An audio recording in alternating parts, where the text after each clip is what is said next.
This video is brought to you by our supporters on Patreon. Canada and the United States are usually grouped together as far as cities and urbanism are concerned. It's not hard to see why. Half the time you see a US city in a TV show or a movie, it's actually Vancouver. But there are a lot more differences under the hood than most people, even Canadians, realize. In this video, I want to explain how US and Canadian cities actually compare, the similarities from a global perspective, and the differences that aren't always obvious. Differences in density, transit, and even governance.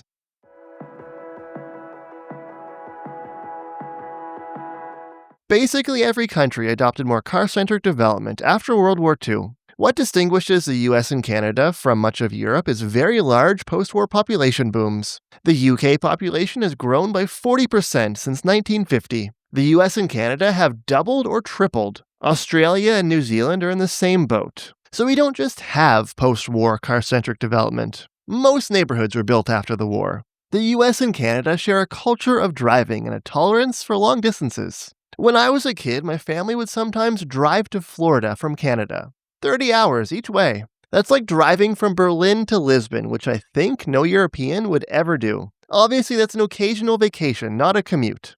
But even for more routine travel, we have a higher tolerance for distance and time in a car than most other countries, I think. I assume Australia is similar. And even as an urbanist who despises driving in cities, I still kind of have a soft spot for road trips. Canada is joined at the hip to the US auto manufacturing sector. We have similar regulations and we buy similar cars. There are some differences. Full-sized SUVs aren't as common in Canada, but large pickup trucks are just as common here as in the US, if not more. Overall, our vehicles are distinctly larger and less fuel efficient than what you'd find in Europe or Asia. Although with America's stated goal of dismantling the Canadian auto industry, the president and his commerce secretary, they seem very clear at this moment in time. They believe that vehicle assembly has to happen in the United States, not in Canada. We're gradually opening up our market to things like Chinese EVs, and hopefully changing more regulations. The US and Canada, especially English Canada, share a cultural fixation on single-family detached homes. It's written into our zoning codes as a default proper type of housing that needs to be protected from density. People actually talk as if apartments don't really count as homes. Australia and New Zealand are similar, but it's kind of weird globally. In Korea, it's totally normal to live in a high-rise apartment, a mid-rise in Spain, row houses in the Netherlands, semi-detached or terraced homes in the UK. The US and Canada both have very large roads, large arterials in the suburbs and most downtowns, large highways in bigger cities, and even large residential streets, which is particularly weird compared to much of Europe or Asia. Compare this street on the edge of suburban Berlin to this one on the edge of suburban Montreal. Residential streets in Tokyo or Taipei would give the average Canadian or American a heart attack. Not being allowed to park your car on a street is basically considered a violation of human rights here. So the US and Canada are both post-war suburban countries with a culture of driving, lots of large vehicles, single-family homes, and distinctly larger streets than you'd find in most of Europe or Asia. The rest of the video is going to cover the differences between the two countries.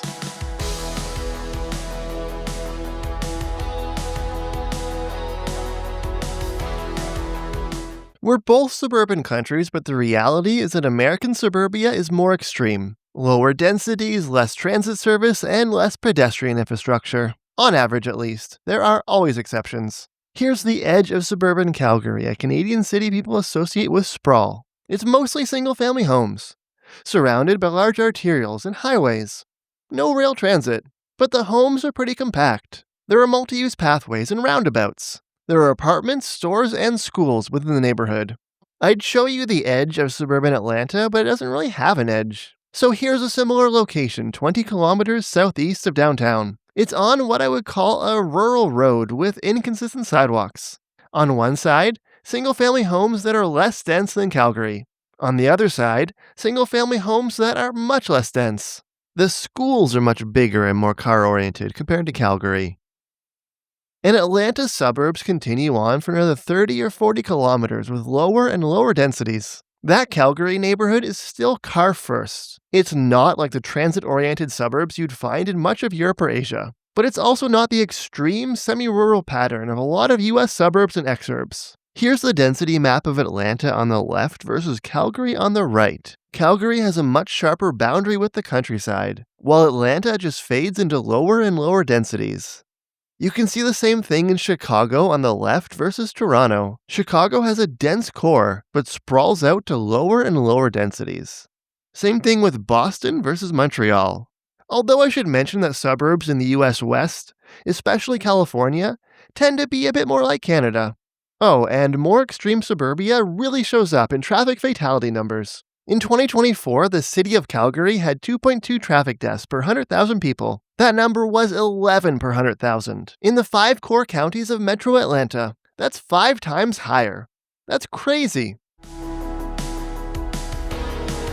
The US has sprawlier suburbs, but arguably higher highs in its urban areas. Canada actually had a bigger post-war population boom. So the US has a bigger inheritance of pre-war urban fabric, density, architecture, and transit infrastructure. They had more big cities earlier, particularly in the Northeast, Midwest, and California. Think Chicago, Philadelphia, Boston, DC, and San Francisco, and to a lesser extent some other places like Baltimore. Those cities just feel dense, urban, and city-like in their central neighborhoods, with abundant row houses and boxy apartments, in a way that's harder to find in Canada.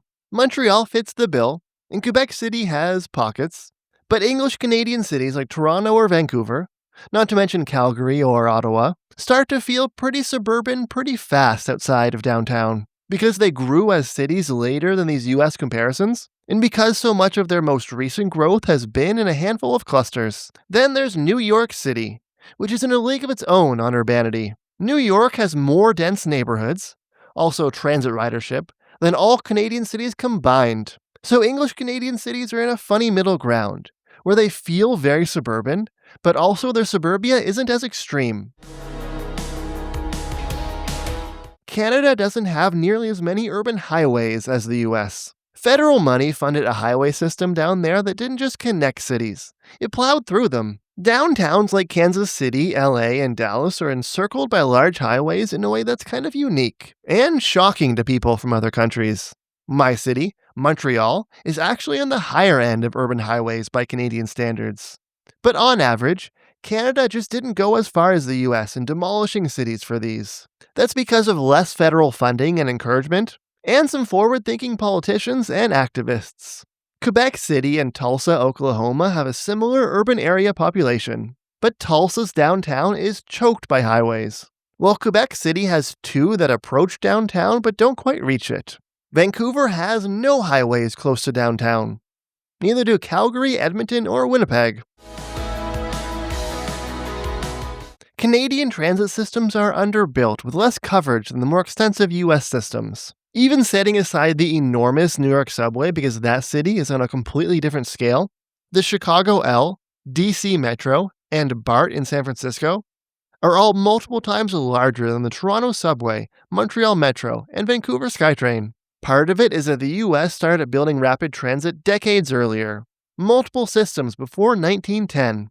And then some later systems in the 70s were built big with federal money. Canada's first subways were in the 50s and 60s, and did not initially have federal funding. Federal money falling through forced Toronto to shrink the size of its initial subway plan.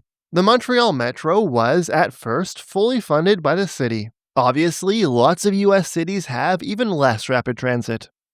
But they do have highways. Canadian cities are in a kinda limbo. They don't have US-style highway networks, but they also don't have the extensive metro, tram, and suburban rail networks that you find in much of Europe. Like in Stockholm. When you consider population, Vancouver's SkyTrain isn't doing as badly as Toronto or Montreal. Although, when you have nearly 0 highways in city limits, we might reasonably expect you to knock it out of the park in your transit network. With some big projects underway, Toronto and Montreal are both catching up. But NIMBYism and political meddling in Montreal mean the REM will be a one-trick pony. And Toronto is spending a lot of money on light rail that doesn't necessarily provide subway-level service. Despite our underbuilt rail transit, Canadians actually ride transit much more than Americans. The New York City subway is in a league of its own with 7 million riders a day, but Toronto and Montreal see about 1 million. That's double or triple what you'd find for subways in Chicago, DC, Boston, and Philadelphia, despite the first 2 of those being much longer. Canadians also ride their light rail and their buses at higher rates. The C train in Calgary is the most used light rail system across the US and Canada. Here are the top 15 metro areas for transit commuting across the US and Canada pre-COVID. A surprising number are Canadian cities. Many don't even have subways. Some of them don't even have light rail. There are a bunch of reasons for Canadian transit ridership. For all our housing failures, many Canadian cities do a decent job of densifying near transit. Canadian cities tend to run their buses and trains more frequently. Buses in Toronto and Vancouver are way more useful than in a lot of other cities. Canadian cities have less job sprawl. More people are commuting to transit-accessible locations like downtown, as opposed to suburban office parks. It's not at European levels, but gasoline does cost more in Canada, which we know helps transit ridership.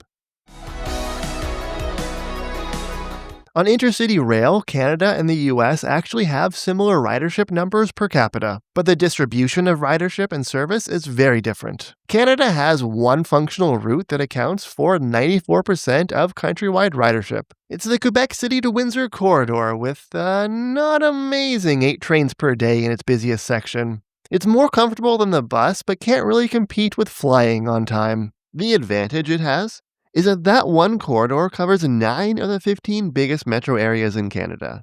Outside of that, intercity passenger rail is almost irrelevant in Canada at the moment, unless you like taking the train for the sake of it or you enjoy getting stuck behind freight. But you can do that on the corridor too. The top route in the US, the Northeast Corridor, has much better service. It's faster and much more frequent, with 50 or more trains per day between Philadelphia and New York. At the same time, is not as dominant within the US network at about 50% of total ridership. The US has multiple other corridors that are kind of like Canada's main route. Not amazing, but often usable. For example, in California, the Pacific Northwest, and around Chicago. Urban decline, and cities being associated with crime and poverty, has been a much bigger phenomenon in the US than Canada. Mass suburbanization and white flight led to a hollowing out of a lot of US cities. Canada had a period of suburbanization too. You could buy a house in Toronto for pretty cheap in the 70s, but it wasn't as extreme or as racially charged. And the idea of desirable suburbs in disadvantaged cities doesn't really exist in the public consciousness in Canada so much. No city in Canada that I'm aware of has the same vacant lot and abandoned home topography that you find in parts of Detroit and Chicago. Canadians are more likely to see the suburbs as a place you go for cheaper housing or slower lifestyles, rather than escaping crime and poverty. That's not to say we don't have those things, but crime rates are lower, and there's less of an association with the quote-unquote inner city, a term that isn't used so much in Canada. Lots of places in the US have actually moved past this. Crime rates in New York City are way lower than they were in the 70s. But then you get kind of the whiplash of gentrification, as previously poor and disadvantaged areas become desirable again. The US has more of a phenomenon of college towns and college town urbanism. College towns are smaller cities that are defined by their university presence and usually have better walkability, density, and transit than you'd otherwise expect. For example, Ithaca, New York, Ann Arbor, Michigan, and Amherst, Massachusetts. Canada has some student-heavy smaller cities like Halifax and Kingston that probably count, but most of our major universities are located in bigger centers that don't feel as defined by them. The US has a lot more large or high-profile universities in smaller cities, including some that are literally named for being college towns. College Station, Texas, State College, Pennsylvania. Canada has more unified local governance than the US, which is much more fragmented. In 2007, Greater Toronto had 5 municipalities per million people, compared to 50 in Greater Chicago. Philadelphia and Detroit had 80 separate towns and cities per million people. Partly this comes from municipal mergers that happened all over Canada around the year 2000, but the difference is older than that.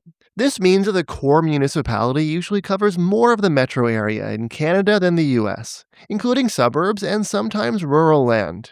That Calgary suburb that I mentioned at the beginning, that's still in the city of Calgary, while those Atlanta suburbs were in the unincorporated communities of Ellenwood and Rex, which maybe helps explain the more haphazard rural-style development of many American suburbs. In the US, homeowner associations are effectively another level of government that collects fees, provides services, and even enforces rules. They're very common in some states like California, Colorado, and Florida. In Canada, this kind of suburban HOA is much more rare. They seem to be a bit more present in Alberta, but in most of the country, the closest thing you'll find to a homeowners association is a condo board. Similarly, gated communities are very common in parts of the US, but unless you count condos, they're very rare in Canada. Some of the other points get at this, but it's important enough to single out. The US is just a much bigger country with more variation. Variation in culture, climate, economy, and urbanism. New York City is way more different to Houston than Toronto is to Calgary. Quebec is obviously different from English Canada in a lot of ways. Higher rates of renting, arguably more of a culture of public space, subways and rubber tires. But Montreal and Quebec City also basically fit into the Canadian pattern for transit ridership, highway building, suburban density, and more unified municipal governance, with amalgamations in the early 2000s like nearby Ontario. It's fair to say that if you're born into a random city in Canada, you're probably going to have a better experience as far as transit and walkability are concerned compared to a random city in the US. But if you live in the US and you have the freedom to move, and not everyone does due to money or family, but if you do, you have more options and variables to play around with. You can live in New York City, a genuine outlier. You can live in places that are mild year-round, or sweltering in the summer if you like that for some reason. You can live in Davis, California, which actually has a nearly Danish cycling mode share.